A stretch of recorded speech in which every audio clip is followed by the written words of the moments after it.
बिस्मिल्लाहिर्रहमानिर्रहीम, अस्सलाम वालेकुम और खुश आमदीद एंड सुबह खैर। इस उम्मीद और दुआ के साथ कि आप खैरियत से हैं। एक्सप्रेसो के एक brand new and live episode के साथ मैं हूं इमरान हसन और मैं हूं हिना आदिल। उम्मीद है आपकी सुबह का अच्छा सा आगाज़ हो चुका होगा, क्योंकि लाहौर की अगर बात करें तो मौसम बड़ा अच्छा है, बल्कि मुल्क भर में मौसम बड़ा अच्छा बताया जा रहा है। मानसून बारिशों का जो आगाज़ हुआ है उससे लाहौर और मज़ाफ़ात में जनाब रंग जमा दिया। लेकिन सुबह सवेरे तो मौसम अच्छा था, लेकिन बादल के बारिश के फ़ौरन बाद जो है वो हब्स बहुत ज़्यादा हो जाता है।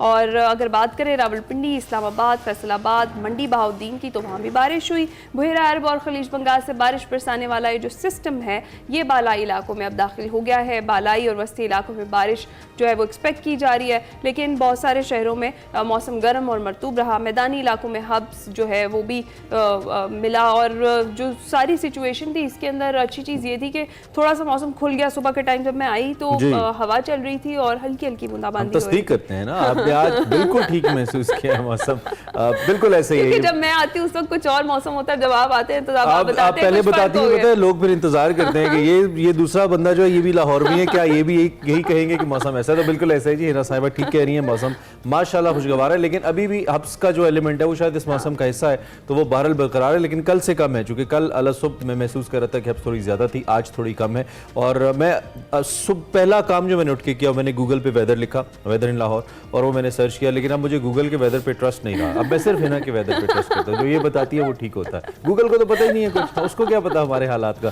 तो खैर गूगल बता रहा था कि आज बारिश है और कल परसों तरसों गूगल के मुताबिक भी बारिश है। लेकिन हम क्या करेंगे, हम ऐसा करेंगे थोड़ी इस पे इन डिटेल्स आगे जाके बात कर लेंगे, तो आपको बता देंगे कि क्या सूरत हाल है, जो हमें हमारे इल्म के मुताबिक पता चलता है। अच्छा जी, इसके साथ साथ बिजलियां गिर रही हैं इमरान। बिजलियां गिर रही हैं, कहाँ गिर रही हैं? बिजलियां गिर रही हैं। बिजली की जो यूनिट महंगा कर दिया गया है, 7 रुपए 12 पैसे फी यूनिट इजाफा कर दिया गया है। बिल आउट है शहरी, एक तो पहले ही बिजली आती नहीं है, बिल ऑलरेडी बहुत ज्यादा आए हुए थे। और आप सोचें कि ये जब जुलाई का बिल आएगा तो क्या हाल होगा। वाह, आप अपनी गाड़ियों में गाना लगाएं, जोर का झटका हाय जोरों से लगा, वो लगेगा आपको। अगर ये खबर सुन के नहीं लगा तो वेट कर लीजिए, बिल आ गए आपके, नहीं आए आ जाएंगे तो लगेगा आपको। और ये बाद में पता नहीं किस क्या कहना चाहिए, फरते जब्त के तहत में इतने जब्त के साथ कर रहा हूँ, किस सब्र के साथ कर रहा हूँ, क्योंकि बिल इतने ज़्यादा हैं। ऑन अ सीरियस नोट, बिलबिलाना इज़ अ स्मॉल वर्ड। अब बिलबिलाना तो पीछे रह गया है, अब तो कोई इससे आगे बात चली गई है। खामोश चीखें हैं जो सुन नहीं पा रहा कोई, वो निकल रही हैं और लोग बहुत ही परेशान हैं इस वक्त इस सूरत हाल को लेकर। जीत माशाल्लाह, और हुकूमत इतनी जालिम हुकूमत है, रुक नहीं रही है, मुसलसल उसको एहसास नहीं है आम आदमी का, और बिजली बढ़ती जा रही है। इस पर भी हम बात करेंगे, क्योंकि हमारे प्रोग्राम का आज पहला मौजू ही हमने इकॉनमी रखा है। हम कोशिश करते रहेंगे कि इस पर बात करते रहें। तो आज भी बाकायदा आगाज़ कर लेते हैं। वफाकी बजट के बाद क्या सूरत हाल है, प्राइम मिनिस्टर साहब एक बड़े इंपॉर्टेंट विजिट पे भी हैं, ज़रा इस पर डिस्कशन कर लेते हैं आज की बड़ी खबर।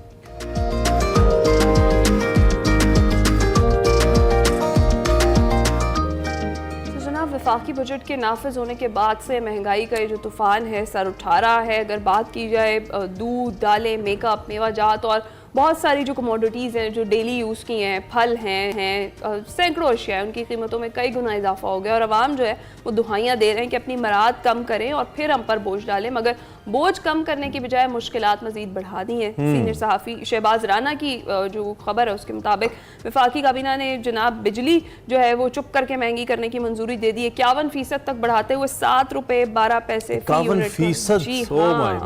It's huge. और ये जो इतलाक है ये जुलाई से होगा, और ये कम आमदनी वाले अफराद के लिए शरह के लिहाज से सबसे बड़ा इजाफा है, जिससे टैक्सेस के बोझ तले दबे जो 3 करोड़ 25 लाख घरेलू सार्फिन है रवां साल में 580 अरब रुपए इजाफी अदा करने पर मजबूर होंगे। और ये मुतालबा IMF के नए कर्ज प्रोग्राम के मुतालबे पर किया गया है। और IMF ने मईशत की बेहतरी के लिए ताहल जो किए जाने वाले इकदाम हैं उन पर इत्मीनान का इजहार किया है। और IMF के साथ नए कर्ज प्रोग्राम का जो माहिदा है वो रवा माह तय पाने का इम्कान जाहिर किया जा रहा है। नए कर्ज प्रोग्राम पर स्टाफ लेवल मुज़ाकरात मई में हो चुके हैं और हुकूमत पाकिस्तान ने मई से अब तक बेशतर पेश की अहदाफ हासिल भी कर लिए हैं। लेकिन IMF के इस पर अहकामात पर अमल करते रहे तो अवाम का मेरे ख्याल है कोई हाल बचेगा नहीं, शायद अवाम बचेगी ही नहीं। अवाम कहाँ बचेगी, अवाम की तो कोई सूरत हाल नजर नहीं आती। और ऐसा लगता है, अब ऐसा लगता है कि अपोजिशन के मौक़िफ़ को तक़वियत मिल रही है। उनका मौक़िफ़ ये रहा है कि अवामी हुकूमत नहीं है।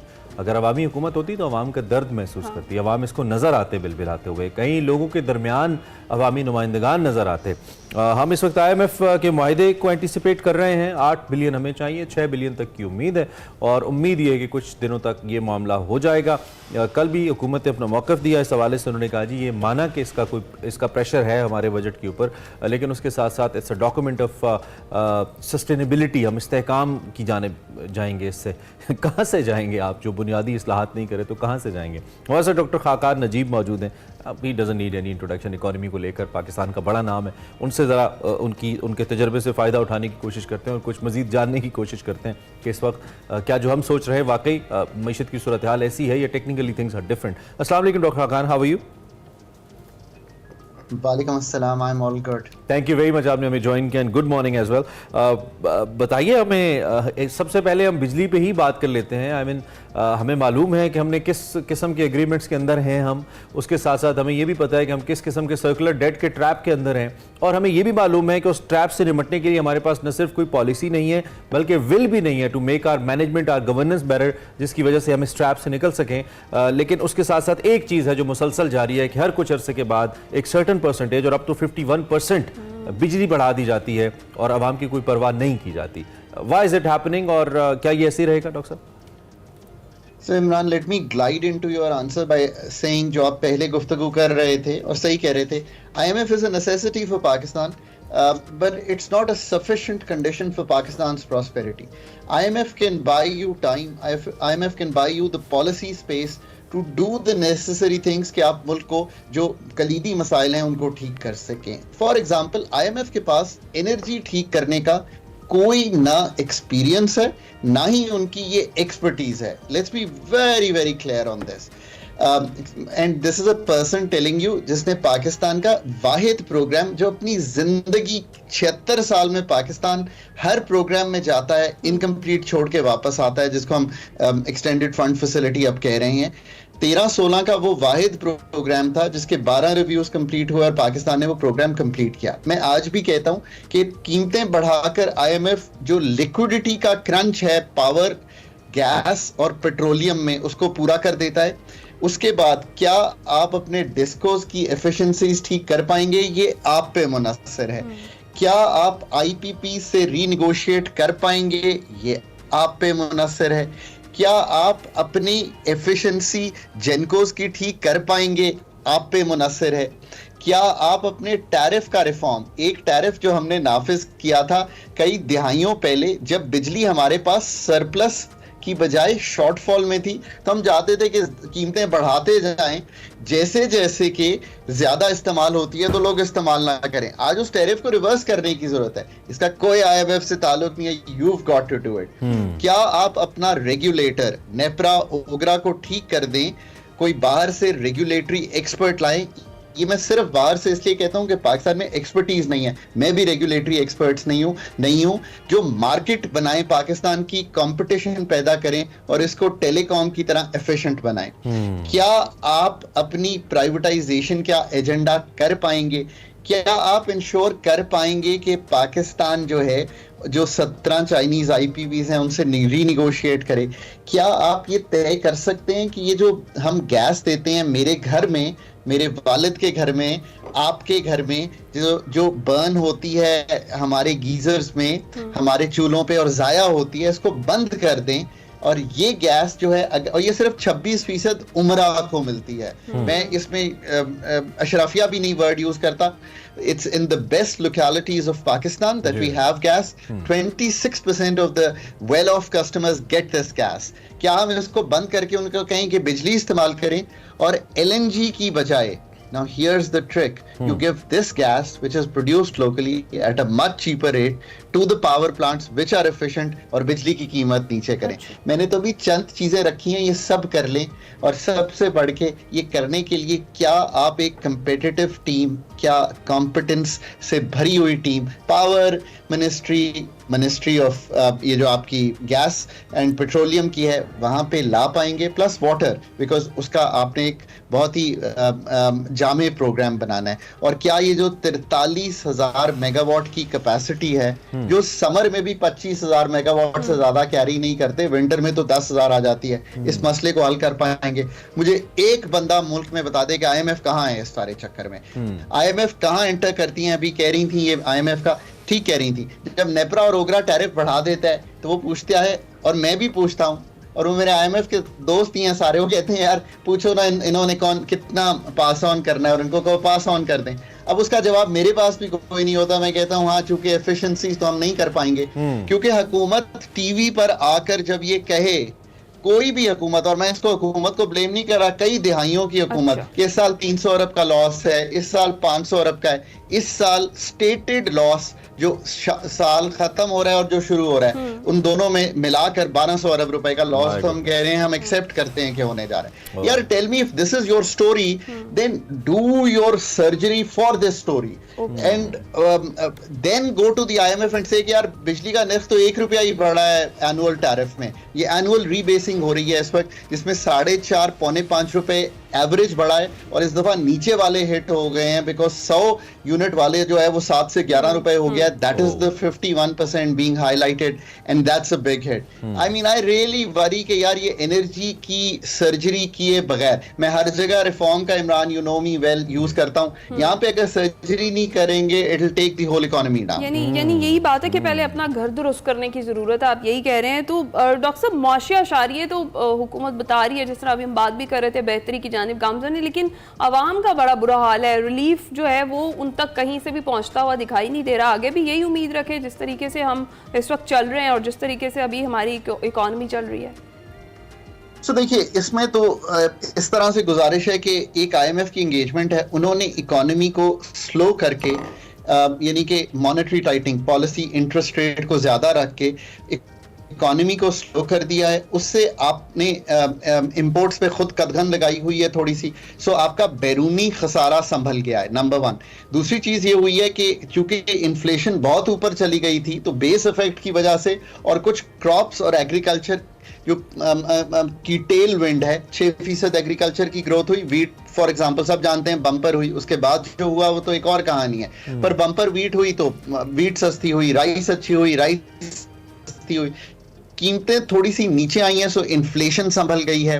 और पाकिस्तान की जो रिजर्व्स हैं वो बढ़े, बिकॉज कर्जे लोगों ने आपको देना शुरू किए, प्लस चूंकि लिक्विडिटी बेहतर हुई तो स्टेट बैंक जो है वो इंटर बैंक में खरीदने के काबिल हुआ। सो एक मैक्रो स्टेबिलिटी जो है वो तो दिखाई दे रही है, रुपया भी स्टेबल है, इस सारी चीजों को हम कहते हैं macro stability.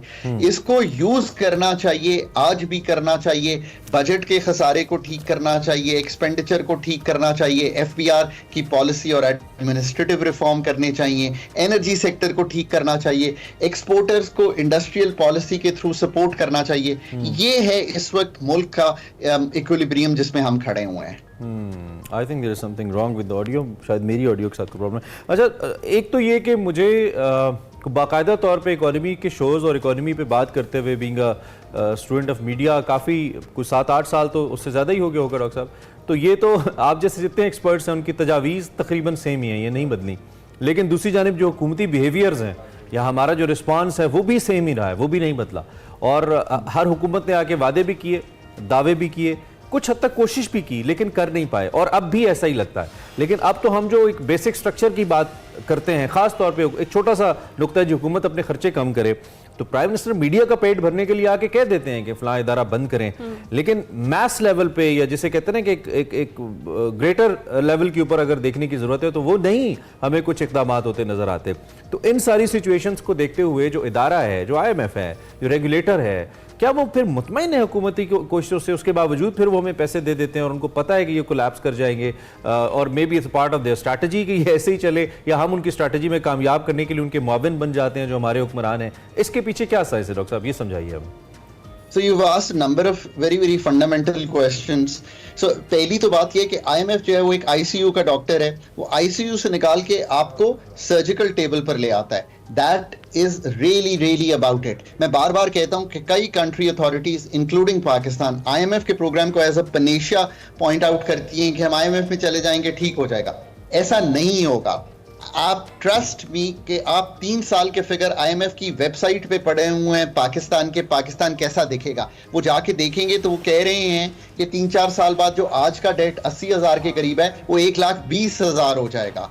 So go read the 9 tables. मैं पॉलिसी अथॉरिटीज को कहता हूं उन 9 टेबल्स को पढ़ें जो IMF ने आपको दिए हैं, तो आपको समझ आएगा कि यार 3 साल जब गुजरेंगे तो ये तो हम एक स्टेबिलिटी की सिचुएशन में ही रहेंगे। सो पहली बात ये है, अथॉरिटीज हमेशा have to do much more work to create वो एम्बियंस जो फिर पाकिस्तान को इस मसले से निकाल सके, फंडामेंटल इश्यूज से। अब वो क्यों नहीं होता is your second question. Here is the answer. Pakistan में ओवर रेट कर दी गई है पॉलिटिकल विल और पॉलिटिकल अनसर्टेनिटी। माजरत के साथ just look at the capacity capability of both the public and the private sector, तो यू विल नो कि पाकिस्तान एक कॉम्पिटेंस के चैलेंज में है। उसका क्या मतलब है?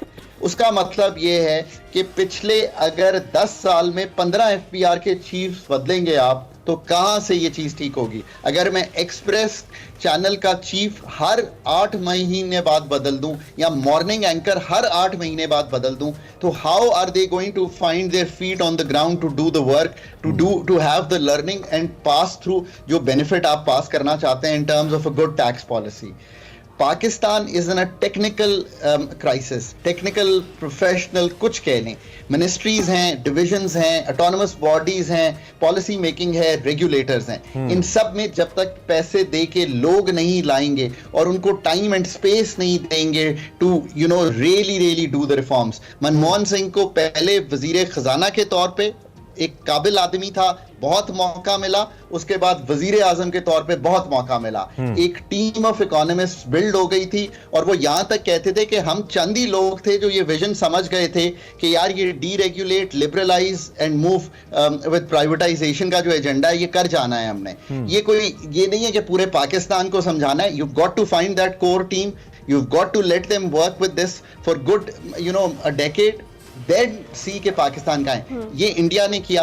गो टू सिंगापुर, वो ली कुआन यू का एक ही मंत्रा था, वो कहता है आई वांट काबिल लोग and I want to pay them well so they are not corrupt and I want to bring them on board and do this। तो ये हमारे जो मियां शहबाज साहब हैं ये भी जाने तो इस काम के लिए जाते हैं। वो कहते हैं जो he is a team man, उनको टीम बड़ी बनानी आती है।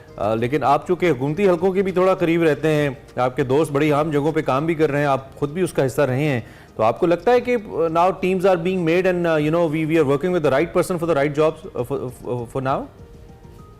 So I think let's try and find in a few more months whether we have the surgical team in private in the capacity in energy. Similarly, do we have a reform team in the Ministry of Finance? देखिए पाकिस्तान में एक दूसरा अलमिया ये रहा है कि we like to work with people जिनके साथ हमारी आशनाई हो। जब मैं मिनिस्ट्री ऑफ फाइनेंस में आया तो मैंने एक टीम अपने अंडर बिल्ड की। मैंने एक ही चीज़ हुकूमत से मांगी थी। I had a special unit I used to head कि मुझे आप प्लीज जो टीम है ना वो खुद बिल्ड करने दें।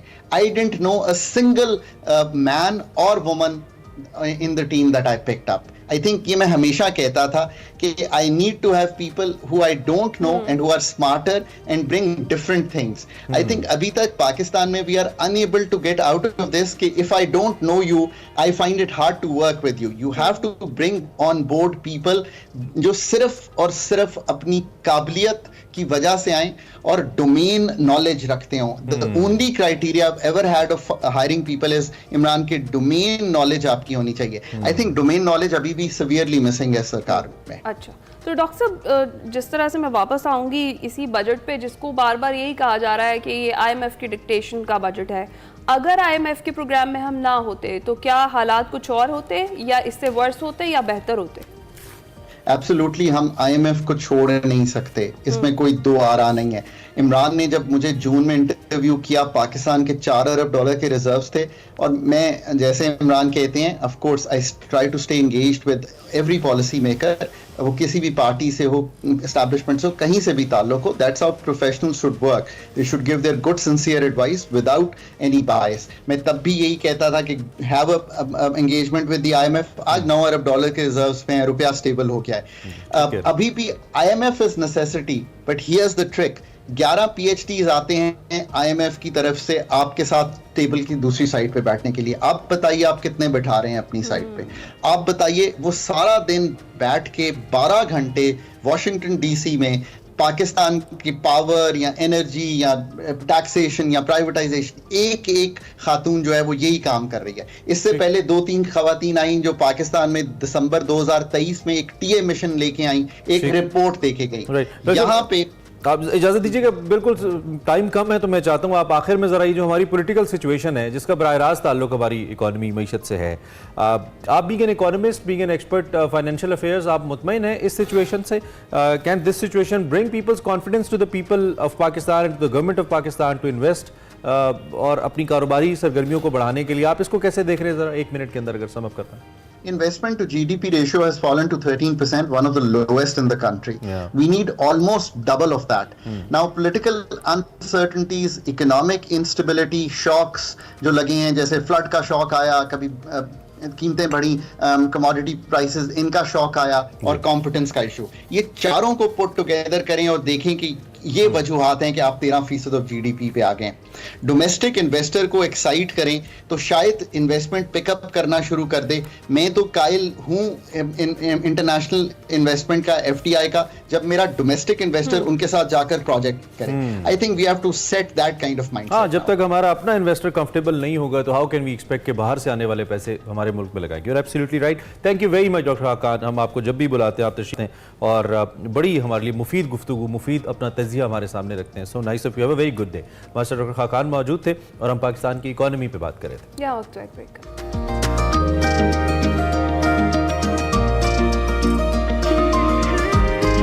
Welcome back to Expresso. Imran, जिस तरह से मैंने आपको बताया था कि जो मेरा बेटा है वो हर बार थोड़ी देर के बाद आकर मुझे कहता है कि वो बोर हो रहा है। तो गर्मियों की छुट्टियों में बच्चों ये जुमला उसको मुझे भूलता नहीं है। एंटरटेन करना और खास तौर पे कुछ ऐसी एक्टिविटीज में उनका ध्यान लगाना जो उनके लिए फायदेमंद है, अदर देन द गैजेट्स जो कि वो यूज करते हैं, जो गेम्स वो खेलते हैं, ये बड़ा इंपॉर्टेंट है। तो जो आप तो इसका हल वैसे नहीं ढूंढ सकी, तो कुछ और साहिब हैं जिन्होंने ढूंढ लिया है, तो मेरे जैसे पेरेंट्स का उसमें बड़ा फायदा हो जाएगा। तो जनाब, सुबह शाम तक बच्चे फ्री होते हैं और गैजेट्स के साथ खेलते रहते हैं, स्क्रीन टाइम बहुत ज़्यादा बढ़ जाता है, जिसका कोई फ़ायदा नहीं, बहुत ज़्यादा नुकसान है, उनकी सेहत पर बड़े बुरे असरात पड़ते हैं। तो ऐसी सारी सूरत हाल में क्या किया जाए कि बच्चे का जो स्क्रीन टाइम है उसके साथ साथ कुछ वो अच्छी लर्निंग भी कर ले, जैसे कि AI और रोबोटिक्स की तरबियत हासिल कर सके। इसी पर इस्लामाबाद में एक ऐसा समर कैंप लगाया जाता है जो बच्चों को AI और रोबोटिक्स सिखाते हैं और मुस्तकबिल के ये जो हमारे मेहमान हैं उनकी जो बुनियाद है ना टेक्नोलॉजी की, इसको मजबूत करते हैं। और ऐसी जो एक्टिविटीज़ हैं बच्चों को प्रोफेशनल लर्निंग और ग्रूमिंग के लिए बड़ी फ़ायदेमंद होती है। इसी हवाले से हमारे साथ हमारे गेस्ट मौजूद हैं। बिल्कुल, इंस्टीट्यूट ऑफ स्पेस टेक्नोलॉजी का ताल्लुक है। AI एक्सपर्ट हैं नदीम यूसुफ और मुदस्सिर कमर राजा, ये दोनों जेंटलमैन हमारे साथ मौजूद हैं और इनका ये 3rd कैंप है, इन्होंने बताया हमें, और इसके पीछे बड़ी ज़बरदस्त फिलॉसफी है, और वो है हमारे बच्चों को जदीद टेक्नोलॉजी से, आर्टिफिशियल इंटेलिजेंस से, उससे रूशनास करवाना और फिर एक मुस्तकबिल की राह देना, एक आइडिया पुट करना बच्चों के माइंड में कि वो इस जानिब आ सकते हैं। ब्रिलियंट आइडिया है। हमने कहा ज़रा इन दोनों से बात करते हैं। Thank you very much guys, आपने हमें ज्वाइन किया। नदीम एंड मुदस्सिर, आप लोग कैसे हैं? ठीक ठाक हैं? जी अल्हम्दुलिल्लाह ठीक ठाक। Thank you so much for inviting us. Thank you very much, आपने हमें ज्वाइन किया। सबसे पहले मैं चाहूंगा जो आइडिया हम आपसे अभी ऑफ एयर डिस्कस कर रहे थे, थोड़ा सा हमारे नाज़रीन को बताइए what this summer camp is all about और इसका क्या फायदा है, इसके पीछे क्या मोटिव है, क्या फिलॉसफी है?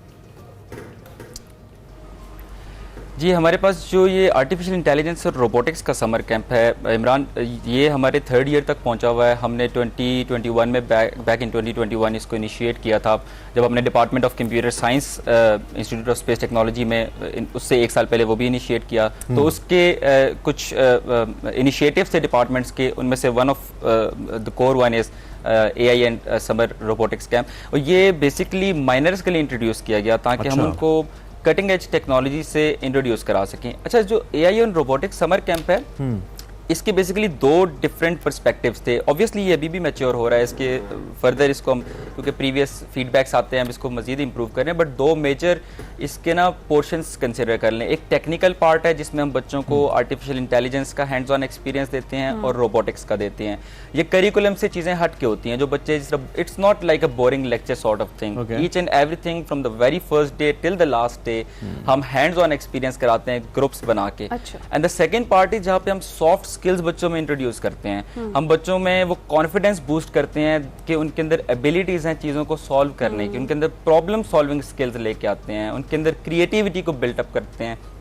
ये वो स्किल्स है जिनको हम ऐसे फॉस्टर कर देते हैं कि ये बच्चे को डिफरेंट कैरियर पाथ्स में जब वो प्रोफेशनल बनता है तो these are one of those crucial skills जो कि एक अच्छे प्रोफेशनल में होनी चाहिए। तो ओवरऑल समर कैंप का हमारा मोटिव यही है कि हम कटिंग एज टेक्नोलॉजी के साथ भी इंट्रोड्यूस कराएं बच्चों को एक फन और एंगेजिंग वे में, ताकि वो एक फन एक्टिविटीज भी लगे रहें। वो ट्रेडिशनल करिकुलम जिस तरह स्कूलिंग में जाके पढ़ते हैं उससे थोड़ा सा हटा के उनको लैब्स का प्रैक्टिकल एक्सपीरियंस दिलवाना शुरू करें, और साथ में ही हम इस 5 दिन के अंदर उन बच्चों के अंदर क्रिएटिविटी, क्रियोसिटी प्रोड्यूस कर दे इनोवेशन के लिए, ताकि फ्यूचर में ऑब्वियसली अच्छा मुदस्सिर आप ये बताइएगा कि जिस तरह से अभी हम बात कर रहे हैं, क्या जो बच्चे हैं जो इस समर कैंप में आते हैं उनको कुछ ऐसा होता है कि वो लोग मिनी रोबोट्स वगैरह खुद बना सकते हैं, कुछ एक्टिविटीज इस तरह की भी होती हैं? उसमें ये है कि हम फर्स्ट डे से उनको हम ऐसे एक्टिविटी में इन्वॉल्व करते हैं कि उनका इंटरेस्ट उसमें डेवलप हो जाता है। उसमें जैसे आजकल की जनरेशन है उनमें मैक्सिमम बच्चों को आइडिया होता है बहुत सारी चीज़ों का, एआई का, डिफरेंट जो आपकी कंप्यूटर लैंग्वेजेस हैं जैसे C++, पाइथन। तो उसमें हम उनको एक कुछ उसमें हम कैटेगरीज बना लेते हैं ग्रुप्स की, जिसमें हमें आइडिया होता है कि फर्स्ट सेकंड डे से कि कौन से बच्चे ऐसे हैं कि जो कि आगे compete करने वाले हैं और कौन से थोड़े से उनमें ये है कि बैक हो रहे हैं। तो हम जो थोड़े से उनमें लैग करते हैं फिर उनको हम थोड़ा सा एक्स्ट्रा टाइम देते हैं, फिर उन पर हमारे डिफरेंट मेंटोर साथ होते हैं और फिर हमारे साथ स्टूडेंट्स भी हम उनको इन्वॉल्व करते हैं कि जो कि ग्रुप की फॉर्म में हर एक ग्रुप बल्कि इंडिविजुअली बच्चे को भी वो उसमें उनको टीच करते हैं, और साथ जो हमारा रोबोटिक्स की जो हमारी वर्कशॉप हैं, लैब्स हैं, वहाँ पर उनको हैंड्स ऑन उनको सिस्टम पे और जो फिज़िकली वहाँ पर हमारे पास इक्विपमेंट और लैब्स हैं वहाँ पर उनको हम ऐसा इंटरेस्ट मतलब डेवलप करते हैं कि ताकि वो फिर ये कि सेकंड डे थर्ड डे उनको होता है कि ये चीज़ बोरिंग हमारे लिए नहीं है। That's really great. हम अगर जापान जैसे, अमेरिका जैसे, कोरिया जैसे ममालिक को देखें जो कि टेक्नोलॉजी में बहुत आगे हैं, वहाँ पे तो सब हाउ स्कूल्स का या स्कूल एज का एक रेगुलर पार्ट है वहाँ पे ये एक्टिविटीज़ करवाना, और अब बच्चों को खास तौर पे इस जानिब लेके जाना। बच्चे बहुत बड़ी बड़ी चीज़ें हमें करते नज़र आते हैं या पढ़ते नज़र आते हैं। पाकिस्तान में ये कल्चर किस हद तक, रदीम ये सवाल मेरा आपसे है, क्या ये कल्चर स्कूल्स के अंदर या बेसिक लेवल पे है बच्चों के लिए? अगर नहीं तो फिर किस मैकेनिज्म की ज़रूरत है जिसके तहत बच्चे न सिर्फ इससे आशना हों बल्कि इसमें इंटरेस्ट भी लें और आगे जाके बेहतर कर पाएँ अपने आप को? जी इमरान, बड़ा अच्छा क्वेश्चन आपने किया है। जिन जदीद ममालिक का आपने जिक्र किया है, ये अपने स्टूडेंट्स को अपनी स्किल्स शोकेस करने का मौका देते हैं और बच्चे वहाँ पे अपनी स्किल्स शोकेस करते हैं। I started my professional career 4 years ago जब मैंने इंस्टीट्यूट ऑफ स्पेस टेक्नोलॉजी को ज्वाइन किया था एज ए लेक्चरर, और मैं तब से जब इस एजुकेशन एकेडेमिया के साथ लिंक्ड हुआ हूँ, and I came to know one thing, और बिलीव मी कि हमारे स्टूडेंट्स के अंदर पोटेंशियल है, और ये इनके अंदर इनका ये कैलिबर है कि ये इस तरह की एक्टिविटीज परफॉर्म करें जो कि हम जिस तरह जिन ममालिक का जिक्र आपने किया और जिन स्टूडेंट्स का प्रेफरेंस दे रहे हैं, हमारे पास स्कूल्स के अंदर सेम प्रोसीजर फॉलो किए जाते हैं। अच्छा। हमारी स्कूलिंग, हमारा जो ग्रास रूट लेवल है, it's literally very very strong. अच्छा। हमें बहुत कोई, क्योंकि माइनर चीज़ों को हम मेजॉरिटी पे तो नहीं रख सकते, तो मेजर हमारा जो सिस्टम है वो बड़ा स्ट्रॉन्ग है। हमारे पास समर कैंप में जब बच्चे आते हैं, ये छोटे बच्चे हैं, ये डिफरेंट स्कूल से आ रहे हैं हमारे पास, और हमने इन बच्चों को ऑब्जर्व किया है।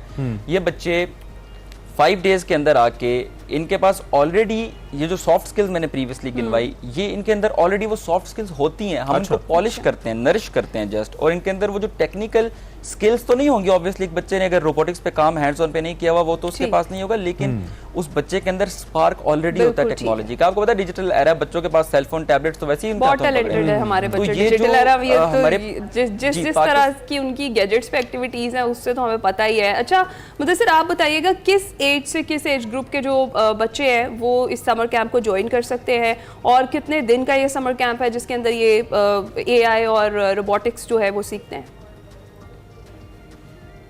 जी ये इसमें 5 डेज़ का समर कैंप है और 7 to 10 ईयर और 12 ईयर तक भी बच्चे उसमें हम उनको इनरोल करते हैं। अच्छा, और is it open for everyone और there are certain schools institutions जिनके साथ आपका कोई कोलैबोरेशन है, वो आ सकते हैं इसमें? अच्छा, हमारे पास इट्स ओपन फॉर एवरीवन, इस पे कोई कोलैबोरेशन नहीं होती। Institute of space technology IVN lab के साथ कोलैबोरेशन करती है, it's a research lab with in the institute of space technology. लेकिन कौन उसको ज्वाइन कर सकता है, ये ओपन होता है। 8 to 15 की हमारे पास एज ब्रैकेट्स होती है अप्रॉक्सीमेटली। 1-2 साल ऊपर नीचे एडजस्टमेंट की जा सकती है, बाकी इट्स ओपन फॉर एवरीवन। और एक तो ज्वाइन करने का प्रोसीजर भी बता दें, how to join. I mean social media है, क्या है, कोई फॉर्म फिल करना है, कोई एप्लीकेशन है, क्या है, एक तो ये बता दीजिए। और दूसरा ये कि अब तक जो कैंप्स आपने किए हैं इसमें कुछ डेफिनेटली आप you might have came across some brilliant minds, और ऐसे बच्चे आपके सामने आए होंगे, तो उनके लिए कोई फर्दर प्लान आप दोनों के जहन में है? एक तो आप काम बहुत अच्छा कर रहे हैं, मैं बहुत इंप्रेस हो रहा हूँ आपसे कि आपने कितना अच्छा आइडिया पिक किया और उसको आप कर रहे हैं। तो उन बच्चों के लिए फिर आगे कोई फर्दर ट्रैक लाइन आप देते हैं कि इस तरफ लेके जाएं इनको, या कुछ ऐसा है?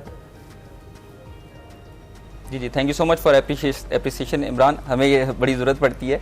And the second thing is कि हमारे पास जो रजिस्ट्रेशन का प्रोसेस है, एक ऑनलाइन फॉर्म है जो कि हमने इंस्टीट्यूट ऑफ स्पेस टेक्नोलॉजी के फेसबुक पेज पे और इसकी ऑफिशियल वेबसाइट पे ऑलरेडी वहाँ पे एडवर्टाइज हुआ है, and people can reach that easily. और दूसरी चीज़ ये है कि हमारे पास जो बच्चे ब्रिलियंट माइंड्स हम वहाँ पे, और वैसे सारे बच्चे ब्रिलियंट होते हैं, हम कैटेगराइज उसमें नहीं करते, लेकिन हम बच्चों को, हमारे पास रिसेंटली जो बच्चे प्रीवियसली 2 साल पहले समर कैंप कर चुके हैं, अभी वो 9th और मैट्रिक के अंदर पहुंचे हुए हैं, उसमें से मेजॉरिटी स्टूडेंट्स ऐसे हैं जो कंप्यूटर साइंसेज के कोर्स लिए हुए हैं। अच्छा। इससे फर्दर एडवांस लेवल पे हमारे पास OA लेवल्स के लिए पाइथन प्रोग्रामिंग की एक्सप्लोरर्स के नाम से प्रॉपर वर्कशॉप होती है, 3 डेज वर्कशॉप है, जो हम इनको वो उन बच्चों को जिनके हमने लॉजिक बिल्डिंग, रोबोटिक्स और AI के साथ की थी, अब हम AI with programming in Python वो इंट्रोड्यूस कराते हैं, OA लेवल्स की वो करते हैं। बहुत शुक्रिया नदीम यूसुफ और मुदस्सिर कमर राजा हमारे साथ मौजूद थे। Institute of space and technology की जानिब से ये जो समर कैंप का इनेकाद किया गया, ये बहुत ही अच्छा है, क्योंकि समर वेकेशंस के अंदर ही बच्चों का जो गैजेट्स के साथ उनका कनेक्शन है ना, वो बहुत ज़्यादा स्ट्रॉन्ग हो जाता है कि सुबह से शाम तक वो फ्री होते हैं। लेकिन ऐसे टाइम में बच्चों को इस टेक्नोलॉजी से मुतारिफ कराना, ये बड़ा अच्छा इनिशिएटिव है। और एक्सप्रेसो का इनिशिएटिव है आपसे अच्छी अच्छी चीज़ों से मुतारिफ कराना कि पाकिस्तान में there are certain things good also happening, वो भी हो रही हैं। एक ब्रेक लेते हैं, ब्रेक के बाद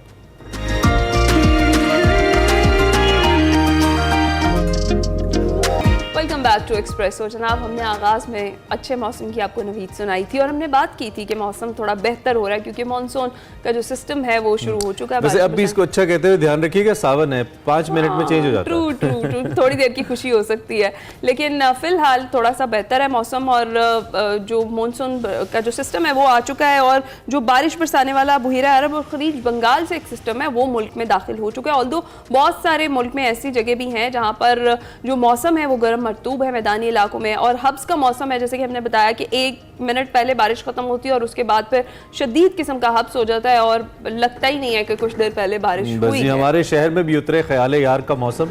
इस वक्त बात करते हैं हमारे 3 नुमाइंदगान साहिबान से जो कि मुख्तलिफ अपने अपने शहरों में मौजूद हैं, डिफरेंट लोकेशंस के ऊपर। हम आपको तीनों बड़े शहरों का एक स्पाइस देते हैं, including Karachi, Lahore and Quetta. Thank you very much. हमारे साथ लाहौर से अफजाल तालिब साहब मौजूद हैं, हमारे साथ क्वेटा से अकरम साहब मौजूद हैं और हमारे साथ आफ्ताब साहब मौजूद हैं कराची से।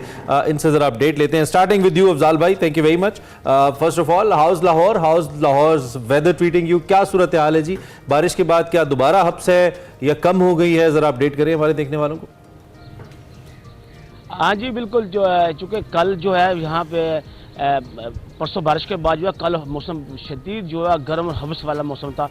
लोग पसीने से शराबूर नज़र आए और हब्स की वजह से लोगों में, खासतौर बच्चों और बूढ़ों में जो है बड़ी शदीद जो सूरत देखने में है कि वो गर्मी की शिद्दत बर्दाश्त नहीं होती। लेकिन आज सुबह के वक्त जो बारिश हुई उसकी वजह से लाहौर का मौसम बड़ा खुशगवार हो गया। इस वक्त जो है ठंडी ठंडी हवाएं भी चल रही हैं और काले बादल जो हैं वो आसमान पर जो है वो मटर गश्त कर रहे हैं ताकि बारिश का सिलसिला शुरू हो सके। उसके साथ साथ जो है महकमा मौसमियात की बात करें तो जो है वो आज अभी इस वक्त लाहौर में जो है 26 डिग्री सेंटीग्रेड दर्जा रिकॉर्ड किया गया है और इसी तरीके से ज़्यादा दर्जा हरारत जो है वो 38 डिग्री सेंटीग्रेड रिकॉर्ड किया। इसका मतलब ये हुआ कि अप्रोक्सीमेटली जो है 7 डिग्री सेंटीग्रेड जो है दर्जा हरारत लाहौर में कम हुई है। तो डिजास्टर मैनेजमेंट की तरफ से डिजास्टर मैनेजमेंट की तरफ से जो ऐलान किया गया है वो लाहौर में जो है मानसून की बारिश का चूंकि सिलसिला शुरू हो चुका है, तो आज भी लाहौर से आज से शुरू तकरीबन 7 जुलाई तक जो है वो वक्फे वक्फे से बारिश का लाहौर ये तो सिलसिला खुश हो जारी जाए ना रहेगा। जरा, मौसम अच्छा हो रहा है और नहीं, बारिश लेकिन- की जो नवीद है वो सुना दी गई है। अच्छा, लाहौर से जरा आप कराची चलते हैं। आफ्ताब खान हमारे साथ मौजूद एकदम से गर्मी में जा रही है। हाँ, पूछते हैं ना जरा कराची की क्या सिचुएशन चल रही है इस वक्त, मौसम कैसे है और क्या महकमे मौसमियात कह रहे हैं आने वाले दिनों में कैसा मौसम होगा कराची का? जी देखिए, अगर मैं 10 रोज़ के बाद बात करूं, यानी 10 रोज़ कबल जो कराची हीट वेव से गुजरा है, जुज़वी और मुकम्मल हीट वेव से, जिसकी वजह से कैजुअल्टी भी रिकॉर्ड हुई है मुख्तलिफ इलाक़ों में, ख़ासतौर पर गुज्जान आबादी जहाँ पे हवा का जो है वो कम गुज़र है। लेकिन आज के दिन की अगर मैं बात करूं तो कई रोज़ के बाद जो है वो कराची में आज जो है वो मतलब जो मुकम्मल तौर पर अबर आलूद है। अच्छा। समंदरी हमारी तो गोद चल रही है और अभी ऐसा लग रहा है कि किसी भी लम्हे जो है वो बारिश हो जाएगी, लेकिन बारिश का इम्कान अभी कराची में नहीं है। जो कल मेरी चीफ मेट से बात हुई है सरफराज साहब से, तो उनका ये कहना है कि 9-10 को हम तवक्को कर रहे हैं कि कराची में एक भारतीय राजस्थान के पास एक लो प्रेशर बनेगा, अच्छा। जो बाद देही सिंध और उसके बाद कराची की जानिब रुख करेगा। तो कराची में 9-10 तक तो कोई बारिश का इम्कान नहीं है, लेकिन इस वक्त जो है मौसम अबर आलूद है, समंदरी हवाएं चल रही है। लेकिन सबसे बड़ी चीज़ जो इस दफ़ा पहली दफ़ा हमने महसूस की है 2015 के बाद कि कराची में अचानक जो है बगैर हीट यानी लॉजिक नहीं होती है, समंदरी हवाएं जो है वो खासतौर पर रात के वक्त थम जाती है, बंद हो जाती है, जिसकी वजह से बहुत ज़्यादा हफ्स महसूस की जा रही है शहर में। आज की अगर मैं बात करूँ तो कम से कम दर्जा हरारत जो है वो 30.5 डिग्री सेंटीग्रेड रिकॉर्ड हुआ है। अच्छा। और इसके साथ साथ जो है 35 से 37 तक की जो है पेशगोई की गई कि इस दरमियान और रिकॉर्ड हो सकता ह्यूमिडिटी है। कितनी कल है भी आफ्ताब समुद्री साहब, हवाएं क्योंकि जो है वो- कराची जरा ह्यूमिड शहर है, ह्यूमिडिटी कितनी है? हब्स ज्यादा? जी बिल्कुल, सुबह के वक्त जो है ये कंटिन्यू ये कई दिन से हो रहा है कि सुबह के वक्त 73% रिकॉर्ड हो रही है ओह। और दोपहर के वक्त 65% रिकॉर्ड हो रही है। ये उसी चीज़ की गमाज है, ये उसी जानिब जो अक्कासी करती है, जैसे हीट वेव के अंदर जो हालत ख़राब हो जाती है अल्लाह लोगों करे की। चले बारिश और हो जाए। तो मुझे दूसरा लेकिन- एक और बड़ा जबरदस्त है, आपने बड़ी जबरदस्त साफ शाहराह ढूंढी है खड़े होने के लिए। कराची में कम है साफ सड़कें, बड़ी साफ सड़क ढूंढी है आपने, तो ये भी बड़ा अच्छा लग रहा है। सच्चे ये मौसम। पानी ये सर ये फाउंडर ऑफ द नेशन हमारे पानी जी पाकिस्तान, जी, कायद मोहम्मद, हज़रत बिल्कुल कायद बिल्कुल ठीक, रहमतुल्लाह बिल्कुल अलैह ठीक के- है। हाँ, चले मैं उनके जरा बिल्कुल आपकी इजाजत से के क्वेटा भी जाना साइड चाहूंगा, से- चूंकि आपने जिक्र कर दिया बलोचिस्तान का, तो वो भी फाउंडर ऑफ द नेशन की आखिरी जगह थी जहाँ पे वो रुके ज़ियारत, वो बलोचिस्तान में वाक़। हम जरा क्वेटा की बात कर लेते हैं। थैंक यू वेरी मच अकरम भाई। क्वेटा में क्या सूरत हाल है? क्या ऐसी ही गर्मी है जैसी कराची में, या कुछ अच्छा मौसम है, क्या है?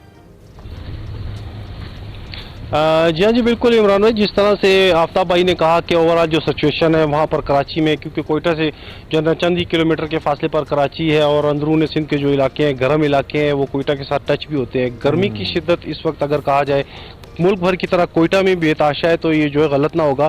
महकमे मौसमियात ने गुज़िश्ता दिनों जो है पेशन गोई की थी कि कोयटा समेत शुमाली बलूचिस्तान के मैदानी और पहाड़ी इलाकों में जो है बारिशों का एक नया सिलसिला दाखिल होने जा रहा है, तो आज से वो दाखिल हो रहा है। इस हवाले से महकमे मौसमियात के हुकाम के मुताबिक बताया जा रहा था कि तमाम इलाकों पर जो रेनी इलाके हैं वहाँ पर जो है ना अलर्ट भी जारी कर दिया गया है। PDM हुकाम को भी मुकम्मल तौर पर अलर्ट कर दिया गया है, क्योंकि जब भी बारिश होती है और सैलाबी सूरत हाल होती है तो बलूचिस्तान के मुख्तलिफ वो इलाके जो ज़्यादा मुतासिर होते हैं उनमें मैदानी इलाके हैं, नोशकी हो गया, किला अब्दुल्ला, ज़ियारत, हरनाई, शारग, यहाँ पर इंतहाई मूसलाधार बारिश होती है, जिसकी वजह से लोगों के मामूलात ज़िंदगी भी मफलूज हो जाते हैं। शदीद तरीन जो गर्म मौसम है, इसकी वजह से जो लोगों को परेशानी होती है वो बिजली की आंख मचोली की वजह से होती है। कोयटा में आज इस वक्त जो है ना जो 40 डिग्री सेंटीग्रेड जो है ना यहाँ पर दर्जा हरारत रिकॉर्ड किया गया। इस शदीद तरीन गर्मी की वजह से जो अंदरून मुल्क के जो गर्म इलाकों के लोग थे वो अपने अजीज़ व अकारिब के पास जो है गर्मियों की छुट्टियां गुजारने कोयटा आए थे, लेकिन उन्हें भी हमने यही कहते हुए सुना है कि कोयटा अब जो है ठंडे शहरों में शुमार नहीं हो रहा। यहाँ पर भी लोगों को कितनी पसीना आता है, गर्मी है, और बिजली ये की मामला बंदिश की एक वजह वक्त में से अकरम भाई लोगों को कराची के साथ भी मुश्किलात था। 90s के अंदर लोग कराची जाते थे मोतदिल मौसम एंजॉय करने के लिए,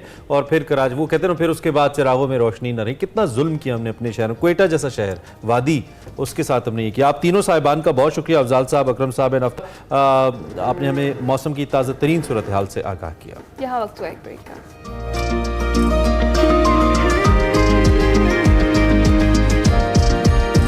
वेलकम बैक टू एक्सप्रेस। अब हम बात करने जा रहे हैं क्रिकेट की, जिसमें एक डेवलपमेंट भी हुई है। खबर यह है कि मोहसिन नकवी कह रहे हैं कि जल्दबाजी में कोई फैसला नहीं करना चाहते, ऐसे फैसले नुकसान देते हैं। चेयरमैन पीसीबी मोहसिन नकवी लाहौर में बात कर रहे थे मीडिया के नुमाइंदों से। उन्होंने कहा कि साबिक खिलाड़ियों से रब्ता भी किया है, उनसे मुशावरत भी जारी है और सिलेक्शन कमेटी में गलत फैसलों और कमज़ोर सिलेक्शन करने वाले का एहतसाब ज़रूर होगा। जनाब मोहसिन नकवी साहब ने कहा है कि कुछ तब्दीलियाँ हो गई, कुछ होने वाली हैं और बाबर आजम को अभी कप्तानी से हटाने का फैसला नहीं किया गया है। इस हवाले से भी उन्होंने कहा कि हारिस रऊफ से बदतमीजी करने वालों के पीछे FIA लग चुकी है और उस हवाले से भी जो डेवलपमेंट होगी वो सामने आ वैसे ये भी घर की अच्छी बात है ना कि क्रिकेट के साथ कोई मसला हो तो FIA भी अपनी है। Chairman cricket board is at the same time heading FIA, so this is interesting. खैर ये ताज़ा तरीन कुछ डेवलपमेंट है जो आपको बताई है। दूसरी जानिब आज कुछ न्यूज़पेपर्स, बल्कि अभी हमारे रोजनामा एक्सप्रेस ने ये भी लिखा है, इनफैक्ट हमारे ऑनलाइन डिजिटल एक्सप्रेस ने ये लिखा है कि वहाब रियाज और मोहसिन नकवी साहब के दरमियान जो फासले हैं वो कुछ बढ़ रहे हैं। ये फासले बहुत कम हो गए थे, शुक्र है थोड़े बढ़ रहे हैं। तो अभी क्या सूरत हाल है इस पर भी हमने बात करनी है और ये जिस मीटिंग का हवाला हम आपको बता रहे हैं ना, उसकी फर्स्ट हैंड इन्फॉर्मेशन आप तक देने के लिए हमें यूसुफ अंजुम साहब ज्वाइन कर रहे हैं। ये हिस्सा थे, कल भी इन्होंने एक ब्रीफिंग ली है, तो उनसे भी हम ज़रा जानेंगे कि ताज़ा तरीन क्या है उनके पास। तो यूसुफ भाई thank you very much for joining us. और हमारे साथ सैयद अवैस भी है जो कि क्रिकेट एंथुजियास्ट भी हैं और प्लेयर भी हैं और कोच भी हैं और एक्सपर्ट तो हैं ही, तो उनसे भी ज़रा हम जानेंगे। वो ज़रा इस्लामाबाद से हैं तो हम ज़रा थोड़ा सा उस पर पॉलिटिकल एंगल भी ले लेंगे उनसे कि इसके सियासी असरात क्या हैं। Thank you very much Awais for joining us. बहुत शुक्रिया आपका भी कि आप हमारे साथ मौजूद हैं। मैं ज़रा आपकी इजाज़त से पहले यूसुफ भाई से मीटिंग का हवाल जान लूँ। वो एक होता है ना कारगुजारी सुनाई जाती है, कारगुजारी सुनाइए, क्या रही मीटिंग में, क्या बात हुई? इमरान भाई, जब से मोहसिन नकवी चेयरमैन PCB बने हैं, पहली मौका था कि उन्होंने लाहौर के तमाम मीडिया के सहाफ़ियों को बुलाया, उनसे गैर रस्मी बातचीत की, जिसमें उन्होंने जो भी इस वक्त सूरत हाल है क्रिकेट टीम के हवाले से, परफॉर्मेंस के हवाले से, जो लोग के मुतालबात हैं उन पर उसने खुलकर बात की। उन्होंने वाज़ेह किया कि वो जल्दबाजी में कोई फैसले फ़िलहाल नहीं करना चाहते, क्योंकि तहम्मुल से जो फैसले होंगे वो बेहतर होंगे। अच्छा। अगर कोई जल्दबाजी में स्टेप उठाएंगे तो उसका नुकसान हो सकता है। अच्छा। लेकिन उन्होंने इस बात का बिल्कुल ये वाज़ेह तौर पर कहा कि वो किसी को नहीं छोड़ेंगे। अच्छा। क्रिकेट बोर्ड समेत जिसने भी जो गलत काम किया, सिलेक्शन कमेटी में जो मामला गलत हुए, टीम के ड्रेसिंग रूम में जो हालात थे, वो सब का एहतसाब होगा। और उन्हें ये भी कहा कि जो हेड कोच हैं गैरी क्रिस्टन, उन्होंने उनको लाहौर पहुंचने की हिदायत की। अजहर महमूद भी यहाँ पर आ रहे हैं, तो दोनों की मुशावरत के बाद ही ये फैसले किए जाएंगे अब किसको टीम में रखना है, किसको नहीं रखना और किसके खिलाफ क्या एक्शन लेना है। उन्होंने ये वाज़ेह तौर पर कहा है कि अब जो वही पाकिस्तान टीम में आएगा जो डोमेस्टिक क्रिकेट खेलेगा। आपको याद होगा कि शाहीन अफरीदी, बाबर आजम, शादाब खान, ये तो कभी भूले से डोमेस्टिक क्रिकेट खेले ही नहीं है। तो अब उन्होंने कहा कि जो डोमेस्टिक खेलेगा वही पाकिस्तान की टीम में आएगा। और किसी को उन्होंने ये भी वाज़ेह कर दिया कि जो चाहते हैं कि हम लीग वगैरह खेलें, वहाँ पे परफॉर्म करें, जैसा कि आपने कहा कि शादाब खान ने भी कल परफॉर्मेंस दी है। अब ऐसा नहीं होने जा रहा, अब वो सख्त फैसले होंगे, सख्त एहतसाब होगा और जो परफॉर्म करेगा, फिट होगा, वही टीम का हिस्सा बनेगा। तो साथ उन्होंने कप्तानी के हवाले जब हमसे पूछा कि क्या बांग्लादेश के खिलाफ सीरीज़ में आप जो कप्तान है शान मसूद को चेंज करने जा रहे हैं, तो उन्होंने कहा कि मेरी उनसे बात हुई है शान मसूद से, उनके हवाले से अभी जितनी भी राय वो सारी पॉजिटिव हैं। तो अभी हमने फैसला नहीं किया कि वही बरकरार रहेंगे या नहीं, लेकिन ये फैसला करेंगे टीम इंतज़ामिया के साथ मिलकर। उनसे हमने ये पूछा कि बाबर आजम के हवाले से है कि वो उसके, इस पर उन्होंने कहा कि थोड़ा सा अंदिया दिया कि शायद वो बाबर आजम को तब्दील करने जा रहे हैं। अच्छा। उन्होंने ये आपको क्यों लगा? ये उन्होंने वाज़ेह किया कि ये फैसला मैं नहीं करूँगा, ये गैरी क्रिस्टन करेंगे, अजहर महमूद करेंगे और जो टीम का बाकी स्टाफ है वो मिलकर सारी चीज़ों को करेंगे। अच्छा। तो इस हवाले से उन्होंने कहा तो कि बाबर साहब की कप्तानी की कुंजी गैरी क्रिस्टन और अजहर, हाँ बिल्कुल ऐसा ही है। उसके हवाले से जो साबिक क्रिकेटर्स हैं उनसे भी बातचीत कर रहे हैं। उन्होंने ये भी कहा कि जो मीडिया में बैठ के बोलते हैं, शोज़ में बातें करते हैं, तनकीद करते हैं, उनसे मुझे कोई प्रेशर नहीं होगा। जिस दिन मुझ पर प्रेशर आया तो मैं समझूंगा उससे बेहतर कि मैं घर चला जाऊँ। जो लोग ट्वीट्स करते हैं इस पर भी मैं बिल्कुल उसका ध्यान नहीं देता। मैं सिर्फ वो फैसले करना चाहता हूँ जो पाकिस्तान टीम को ठीक कर सकें, क्रिकेट को ठीक कर सकें। ठीक है। उन्होंने कहा, ये भी कहा कि क्रिकेट बोर्ड के अंदर भी बहुत सारा गंद है जिसको साफ करने की जरूरत है। कुछ गंद साफ किया है, कुछ मजीद करने जा रहा हूँ। उन्होंने सोचा कि तब्दीलियां अब जो हैं वो घर से शुरू करेंगे। इसी चीज़ का हम हर रोज हमने आपको इतना मवाद दे दिया है कि आप बोल सकते हैं इसमें। तो वैसे क्या कहेंगे, एहतसाब सबका होगा कह दिया है जनाब चेयरमैन PCB ने कह दिया, और इसके अलावा ये भी कहा है कि जो फिट होगा वही प्ले करेगा और जो जिसके फिटनेस के मसाइल होंगे वो टीम में नहीं रहेगा। देखिए, एक तो अच्छी बात है, ये काफ़ी टाइम से आपको पता है बात हो रही है वर्ल्ड कप के बाद से, ये नई चीज़ नहीं है। आपको याद हो जितने भी वर्ल्ड कप्स आपके गुजरे हैं जहाँ टीम की पूरी परफॉर्मेंस रही है तो उसके बाद एक स्टेटमेंट ज़रूर आती है कि ग्रैंड ऑपरेशन होगा, डोमेस्टिक स्ट्रक्चर के ऊपर ज़्यादा फोकस किया जाएगा बाकी मामला पे, लेकिन उसकी इम्प्लीमेंटेशन होती है वो बड़ा इंपॉर्टेंट होता है कि जब आप उसको कागजी कार्रवाई तो कर लेते हैं लेकिन इम्प्लीमेंट भी क्या तरीकेकार से होता है या नहीं होता, वो बड़ा एक चैलेंजिंग पोजीशन होती है। किसी भी चेयरमैन की बात करूं, चाहे क्रिकेट बोर्ड की बात करें, डोमेस्टिक क्रिकेट के ऊपर ज्यादा बार बार फोकस भी हो रहा है, उस पर बहुत ज्यादा बात भी हो रही है। फिर आपको पता है बहुत ज्यादा मैचेस भी इस दफा इन्वॉल्व किए जा रहे हैं, कोशिश की जा रही है कि उसको प्रॉपर तरीके से स्ट्रक्चर में वापस लाया जाए, डोमेस्टिक क्रिकेट को डिपार्टमेंट को बहाल किया जा रहा है यहाँ पर। लेकिन प्लेयर्स जो हमारे पाकिस्तान के नेशनल प्लेयर्स हैं उन पे किस तरीके से वो लागू होगा, वो बड़ा एक चैलेंजिंग पोजीशन है यहाँ पर कि वो सिर्फ 3-4 मैचेस के लिए लागू नहीं होना चाहिए। जो प्रॉपर आपका डोमेस्टिक स्ट्रक्चर, जो 4 डे आपका टूर्नामेंट होता है, वो प्रॉपर आपको पूरे मैचेस खेलने हैं आपके लड़कों को, ताकि वो वापस एक रिदम में आपको नजर आते हुए हैं। क्योंकि यहाँ तो हमारे वो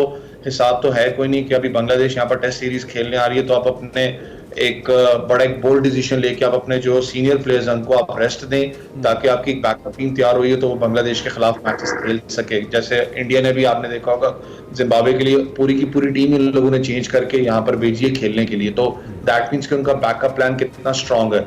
सबसे बड़ी चीज इमरान भाई, अगर मैं पूरे पाकिस्तान के स्ट्रक्चर में देखूं, कल भी बात कर रहा था कि अब पाकिस्तान में क्रिकेट बहाल हो चुकी है, बांग्लादेश भी आ रही है, इसके बाद आपकी न्यूजीलैंड, इंग्लैंड ने आना है, बहुत सी सीरीज आपकी पाकिस्तान के अंदर है।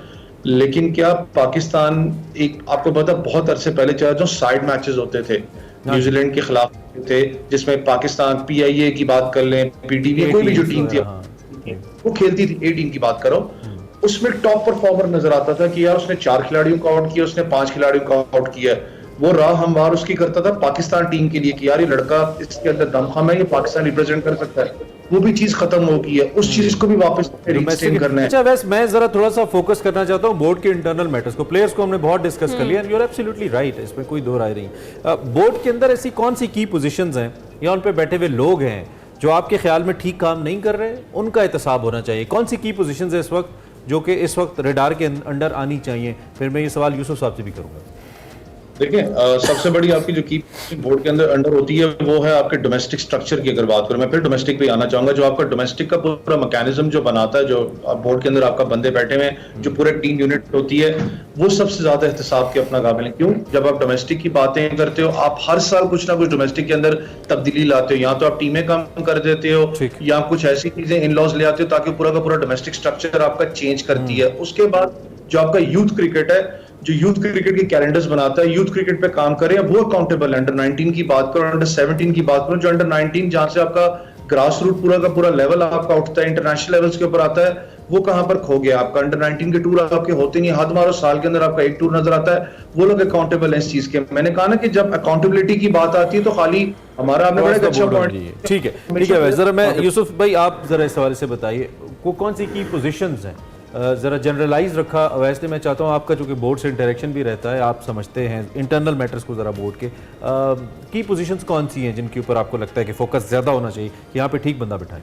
इमरान, वहाँ पे जो की पोजीशन है पहली तो है चीफ एग्जीक्यूटिव की, जिस पे सलमान नसीर 5 चेयरमैनों के साथ काम कर चुके हैं। उसके बाद है डायरेक्टर ऑपरेशन, जो इंटरनेशनल क्रिकेट को देखते हैं, सलमान वाला, वो भी तकरीबन 8 से ज़्यादा जो चेयरमैन के साथ वो काम कर चुके हैं। डायरेक्टर डोमेस्टिक हैं इस वक्त नदीम खान, जो मोइन खान के भाई हैं, और जिनकी बात आजम खान के हवाले से भी जब भी कोई बात आती है तो नदीम खान का नाम उस पर जरूर शामिल होता है। जब भी PCB के जो सरबराह उस पर साथ बातचीत करते हैं तो आजम खान भी टीम में आ जाते हैं। ये ऐसे सवाल हैं जिन पर काफ़ी लोग बातें आज आपने हमको बता दिए कि आजम क्यों होते हैं। हाँ जी बिल्कुल ऐसा ही है, लोग अक्सर सोशल पे हमसे पूछते हैं ना, तो ये है। ओके, तो इस हवाले से डोमेस्टिक की जब बात करते हैं तो ये डोमेस्टिक वही लोग चला रहे हैं जो काफ़ी अरसे से PCB के साथ मुंसलिक हैं। और मज़े की बात यह है कि अभी दोबारा मोहसिन नकवी साहब उन्हीं लोगों से मशवरा ले रहे हैं कि जिसने ये बीमार किया पाकिस्तान के सिस्टम को, उसी से वो इलाज भी करवाना चाह रहे हैं। तो ऐसा नहीं, तो आपको लगता है कि ये तीनों पोजीशन इस वक्त भी इंटैक्ट हैं? आपकी क्या राय है, आपका क्या ख्याल है बीइंग जर्नलिस्ट? मुझे लग रहा है कि ये तीनों जो पोजीशन इसमें नए लोगों को लाने की वो कोशिश कर रहे हैं, लेकिन उसके लिए वो वक्त लगेगा, क्योंकि वो उन्होंने वाज़ेह किया कि जल्दबाजी में कोई फैसला नहीं करना चाहता।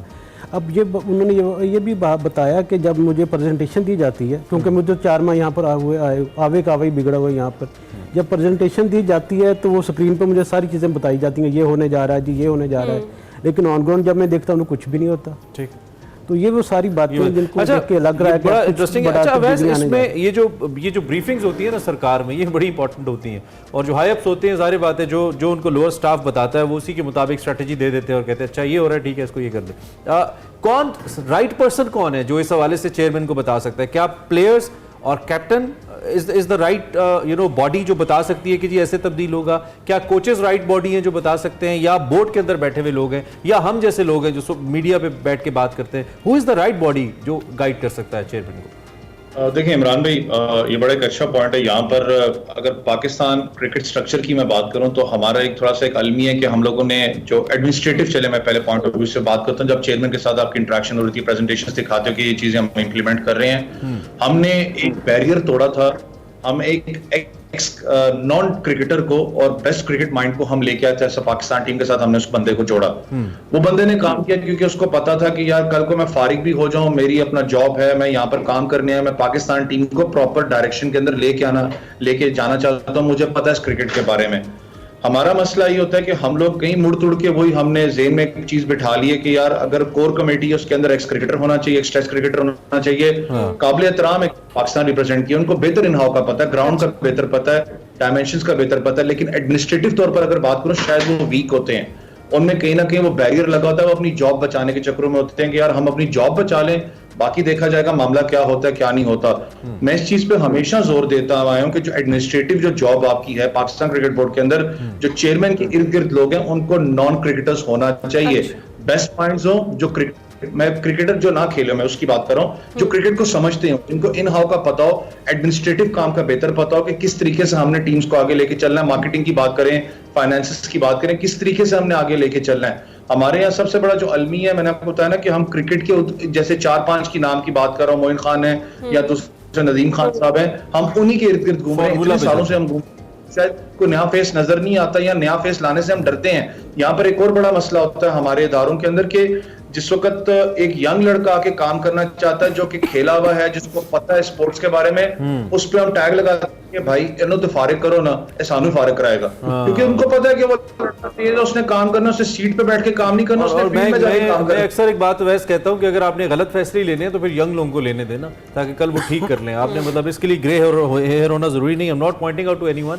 कि वो ठीक फैसले नहीं करते, लेकिन रिजल्ट्स हमारे सामने। यूसुफ साहब कंक्लूड कीजिए, क्या होने जा रहा है आगे? We have 40 seconds. मैं देख रहा हूँ कि बहुत सी तब्दीलियाँ होने जा रही हैं, जिसमें टीम में तब्दीलियाँ होगी, टीम इंतज़ामिया में तब्दीलियाँ होगी, और क्रिकेट बोर्ड के अंदर भी बहुत सी तब्दीलियाँ आने जा रही, क्योंकि हमें ICC चैंपियन ट्रॉफी की मेज़बानी करनी है।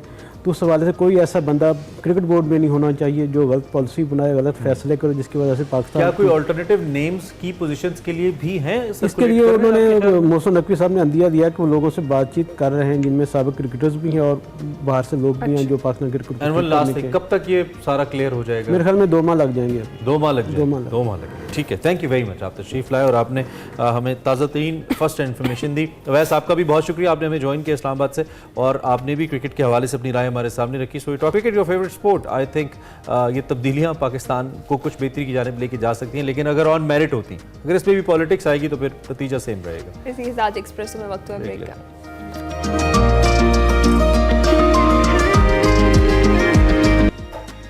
Welcome back to Expresso. आज वैसे तो हम अमूमी तौर पे कोशिश करते रहते हैं कि ऐसे मौज़ूआत पे बात करें जिसका रोज़मर्रा ज़िंदगी से भी ताल्लुक़ हो, आम लोगों से भी ताल्लुक़ हो, ख़ास तौर पे आप लोगों से, और उसका कोई फ़ायदा भी हो आम ज़िंदगी में, बात बराए बात ना हो। और हमारे शो में आपको ये एंगल, ये टच मिलता रहता होगा, आई बिलीव। आज हमने जो मौजू आपके लिए चुना है, आई डोंट थिंक सो कि इस मौजू पे पहले कभी बात हुई है, या कम से कम मैंने नहीं देखा। एक जेनेरिक डिस्कशन होती रहती है, मैंने स्पेसिफिक इस मौजू पे हमने नहीं देखा, और ये इतना अहम मौजू है। वो है जो बच्चों के सफरी लवाजमात हैं या उनके जो ट्रैवलिंग प्रोटोकॉल्स हैं। पाकिस्तान शायद दुनिया के उन चंद एक ममालिक में से है जहाँ सबसे ज़्यादा इस पर समझौता किया जाता है। यहाँ पे ट्रैफिक कवानीन बहुत बड़ी तादाद में मौजूद हैं, उसको इम्प्लीमेंट कराने के लिए फोर्सेस भी मौजूद है हर शहर के अंदर, हर जगह के अंदर, लेकिन अल्टीमेटली जब तक सिविक सेंस लोगों के अंदर नहीं आती, जब तक वो खुद एहसास ज़िम्मेदारी का मुजाहरा नहीं करते, तो इन्फोर्समेंट मुश्किल हो जाती है। कितनी कर सकते हैं आप? बच्चों को बहुत गैर महफूज तरीके से सफ़र कराया जा सकता है। ये तस्वीर आप देख रहे हैं, एक बाइक के ऊपर 4-4, 5-5 बच्चे, वो भी कम उम्र, छोटे बच्चे और बाज़ औक़ात तो शीरखार बच्चे हम देखते हैं कि उनको बाइक्स पर ट्रैवल कराया जाता है। इसके साथ साथ गाड़ियों के अंदर प्रोटोकॉल का ख्याल नहीं रखा जाता। जैसे वेस्ट के अंदर जब भी हम बच्चों के ट्रैवलिंग की बात करते हैं, बाकायदा तौर पर अगर आपके पास जितने बच्चे हों उतनी सीट्स वाली गाड़ी ना हो तो आप रोड पे नहीं आ सकते, आप गाड़ी नहीं चला सकते। फिर उसके अंदर भी बच्चों की एज के मुताबिक उनके लिए बैठने का इंतज़ाम ना हो, वो प्रॉपर उनके सीट बेल्ट ऑन ना हो। लेकिन हमारे यहाँ ऐसा नहीं होता और फिर उसका नतीजा क्या निकलता है, बच्चों की जहनी बीमारियों की सूरत में, बच्चों की जहनी सेहत की खराबी की सूरत में और बाज़ औक़ात हादसात के बाद खुदा न खास्ता बच्चों के या आम लोगों के जान जाने की सूरत में। तो हमने ज़रूरी समझा कि आज हम बच्चों की जो ट्रैवलिंग प्रोटोकॉल्स है इस पर हम बात करें, कानून क्या कहता है और बच्चों की जहनी सेहत के लिए कितना ज़रूरी है, यही हमारा आज का मौजूद है। जी हाँ, और इसके लिए स्पेशली हमने दावत दी है। हमारे जो गेस्ट हैं मोहम्मद शहजाद खान साहब SP ट्रैफिक सदर हैं और हमें ज्वाइन कर रही हैं आमना बशीर साहिबा, क्लिनिकल साइकोलॉजिस्ट हैं। इस तमाम द टॉपिक को डिस्कस करने का मकसद यही है कि आप में अवेयरनेस क्रिएट हो और आपको पता चले कि किस तरीके से अगर आपने बच्चों को सफ़र करवाना है, बहुत ही मजबूरी है, तो किस तरीके से करवाया जा सकता है। अस्सलाम वालेकुम शहजाद खान साहब एंड आमना साहिबा, welcome to Expresso, thank you so much for your time. Sir बताइएगा कि ये जिम्मेदारी इंडिविजुअल पर किस हद तक आयद होती है? जिस तरह से भी कुछ विजुअल्स भी हमने दिखाए और एक बाइक पर बहुत सारे बच्चों को इस तरीके से ट्रैवल करवाना कितना अनसेफ है? देखिए, ये तो आपको नज़र ही आ रहा है कि टोटली अनसेफ है, इसमें कोई दूसरी राय ही नहीं है। और इसमें मेन चीज़ जो है इंडिविजुअल ये है कि हर बंदे को इसका ख्याल रखना चाहिए अपने लिए, अपने बच्चों के लिए। मतलब जो बंदा ड्राइव कर रहा है, चाहे वो कार है या मोटरसाइकिल है, तो वो ड्राइव कर रहा है और इस तरह से बच्चे बिठाए हुए हैं, ये तो बहुत ज़्यादा है। एक बच्चा भी बिठाया हुआ है और उसको प्रॉपर तरीके से मैनेज नहीं किया हुआ, मतलब सेफ्टी मेजर्स नहीं लिए गए, तो वो गलत है। और ये एज सच इस पे कोई कानून डायरेक्टली तो नहीं है, इस पे कानून साजी होनी भी चाहिए, लेकिन एज सच जब हम लोग ऐसे लोगों के खिलाफ कार्रवाई करते हैं तो वो नेग्लिजेंसी के पॉइंट ऑफ व्यू से करते हैं। अच्छा, तो इस पे शहजाद खान साहब बल्कि पहली बात होनी ही चाहिए क्योंकि आप लीगल एंगल को, पुलिस को आप रिप्रेजेंट कर रहे हैं। हमारे पास एज सच कोई कानून इसके ऊपर मौजूद नहीं है। अगर आपने बच्चा इस तरीके से या एक से ज्यादा बच्चे बिठाए हुए हैं तो एज सच स्पेसिफिक कोई लॉ हमारे पास नहीं है। स्पेसिफिक लॉ नहीं है कि ऐसे बच्चे बैठे होंगे तो फिर क्या किया जाए, लेकिन एज सच ये है कि नेग्लिजेंसी के जुम्मे में आता है और ट्रैफिक पुलिस उसको उसी तरह से मोटर व्हीकल ऑर्डिनेंस जो है 1965 99 सेक्शन उसके तहत या जो हमारा कोड नंबर 11 है उसके तहत हम लोग उसका चालान कर देते हैं। ठीक है। और तंबीह करते हैं मोस्टली। अगर खुद छोटे बच्चे, आपने देखा होगा हम लोग तो जुवेनाइल ड्राइविंग के खिलाफ भी बहुत सारी कार्रवाइयां कर रहे होते हैं। तो बेसिक जैसे आप लोगों ने पहले कहा कि हम लोगों का इंडिविजुअल ये काम है, हर बंदा ये ख्याल रखे कि ना तो हमारे छोटे बच्चे को ड्राइव करें और ना हम छोटे बच्चों को लेके जाएं और उनके साथ ड्राइव करें विदाउट सेफ्टी मेजर्स। लेकिन उसका तो आपको पता ही, हम तो सबसे महंगी गाड़ी अपने सबसे छोटे बेटे को इसलिए दे देते हैं कि उसका जरा वो नाम हो जाए कि जी बच्चा खुद ड्राइव कर रहा है, और ऐसे केसेस आप व्हीलिंग और आप डेली देखते हैं। ठीक है, मैं थोड़ा सा जरा साइकोलॉजिकल पॉइंट ऑफ व्यू से बात करूं, देन हम लॉ एंगल पे दोबारा आते हैं। और आपने बड़ा अच्छा पॉइंट उठाया कि इस पे कानून साजी होनी चाहिए। इसमें will definitely like to have some legislators as well, कोई MNAs हमारे साथ हैं जो कानून साजी कर सके इसके ऊपर, उनसे भी हम बात करें। खैर फिर वक्त चूंकि आमना हमारे साथ है, आमना हम एक तो इसका ये लीगल एंगल है, जाहिर बात है वो उन्होंने कहा कि नेग्लिजेंस की जो भी लॉ के मुताबिक चीज़ें वो इम्प्लीमेंट होती हैं, लेकिन वो जुर्माने यहाँ तो इतने सतही हैं, लोग उसकी परवाह नहीं करते, या हमारी आबादी माशाल्लाह इतनी है और हमारी फोर्सेस के वसाइल इतने महदूद हैं कि वो कितना इम्प्लीमेंट करे, नहीं हो सकता, बहुत मुश्किल हो जाता है। दूसरी जानिब अगर मेरा बच्चा है, मैं उसे मोटर बाइक पे बिठा रहा हूँ, तो उसकी अपनी सेहत, जहनी सेहत पे उसका कितना असर पड़ रहा है, मैं इसको नहीं सोच रहा। आप बीइंग साइकोलॉजिस्ट क्या समझती हैं, बच्चे की जहनी सेहत के लिए कितना नुकसानदेह है इस तरीके से उनको ट्रैवल कराना? अच्छा, इसके लिए ना मैं दो चीज़ें कोट करूँगी। एक तो एक रिसर्च जो अमेरिका में हुई जिसमें उन्होंने आफ्टर एक्सीडेंट बच्चों से कुछ लिए इंटरव्यूज़ या उनको देखा कि उनका कितना एक्सपोजर है। They have seen that 50% of the children after that accident, after 6 to 7 months even, उनके पास मॉडरेट टू स्वेयर रिएक्शंस थे उनके, एंग्जाइटी और डिप्रेशन के साथ उनको नाइटमेयर्स आ रहे थे, स्टार्टल रिस्पॉन्स था उनका इस तरह से। अब बीइंग पेरेंट, अगर आप अपने बच्चे को एक्सपोजर दे रहे हैं, उसका बाइक पे बिठा के उसको आप डेंजरस ट्रैफिक का एक्सपोजर दे रहे हैं, तो इट मीन्स आप अपने बच्चे के अंदर दो तरह का रिस्पॉन्स क्रिएट कर रहे हैं। एक तो वो रिस्पॉन्स के या तो वो अवॉइडेंस बिहेवियर क्रिएट कर लेगा, बिल्कुल बाहर जाने से अवॉइड करेगा, या उसके अंदर एक ऐसा परसेप्शन या ऐसा डिस्टोर्शन ऑफ परसेप्शन उसके अंदर क्रिएट हो जाएगा कि उसको ये नहीं पता होगा कि रिस्की बिहेवियर्स क्या होते हैं। Okay, he don't know. और वो फिर इस तरह के फिर हम बाद में केसेस भी देखते हैं कि बच्चे फिर रैश ड्राइविंग कर रहे होते हैं। दैट इज जस्ट, और ये दोनों एक्सट्रीम्स है, ये दोनों एक्सट्रीम्स, बिल्कुल झिझक जाना और बिल्कुल बेबाक हो जाना। एग्जैक्टली। और ये उसके नतीजे में आती हैं जब पेरेंट्स एक्सपोजर दे रहे होते हैं। अच्छा, अब ट्रैफिक के साथ अगर हम मज़ीद बच्चों को हम रिस्पांस इस तरह का देते जाएं, ना सिर्फ ये इनकी कॉग्निशन को मुतासिर करता है, इनकी अटेंशन कंसंट्रेशन मुतासिर होती है, क्योंकि they are suffering from stress. Stress leads to trauma, trauma leads to anxiety and depression, और इसके फिर बहुत लॉन्ग टर्म इफेक्ट्स हैं। तो इसको हम इस तरीके से भी ले सकते हैं आसान फहम बनाने के लिए कि बहुत सारे बच्चे जो रोड के ऊपर बाइक्स के ऊपर हमें स्टंट करते नजर आते हैं, exactly. हम जैसे लोग गाड़ियों में देख के उनको डर रहे होते हैं, वो इसलिए नहीं डरते क्योंकि वो इस हद तक बेबाकी की उस हद तक जा चुके हैं क्योंकि उनको रिस्क वो वही ना दूसरी तरह का बिहेवियर उन्होंने डेवलप कर लिया, डिसेंसिटाइज हो गए। They don't know what are the consequences what they are exhibiting, that have dangerous consequences. लेकिन वो डेवलप हो चुका हुआ है, उनकी परसेप्शन डिस्टॉर्ट हो चुकी है और उसमें बच्चों का कोई कसूर नहीं है। सही है। अच्छा शहजाद साहब, जिस तरह से भी आपने खुद भी बात की थी, जो छोटे बच्चे ड्राइव कर रहे हैं, स्पेशली जो बाइक और कार्स, हमने देखा है कि अभी बहुत बड़े बड़े ऐसे इंसिडेंट्स हुए हैं कि बहुत सारे लोग इन्हीं एक्सीडेंट्स की वजह से उनकी जान चली गई, लेकिन जो कानून है उसके होते हुए भी कोई अमल दरामद उस तरीके से नहीं हो सका। हमें नहीं पता चला कि उन बच्चों के खिलाफ या उनके पेरेंट्स जिन्होंने उन्हें अलाउ किया था कि वो रोड पर जाकर, जो कि अडल्ट भी नहीं है, वो ड्राइव करें, उनके पास कोई ड्राइविंग लाइसेंस नहीं है, उनके खिलाफ कोई एक्शन हुआ हो। देखिए, इस पर मैं आपको बताऊं कि पिछले साल एक मूव शुरू हुई, इसी तरह की एक्सीडेंट हुआ, और उसके बाद एक मूव शुरू हुई, आपको पता होगा।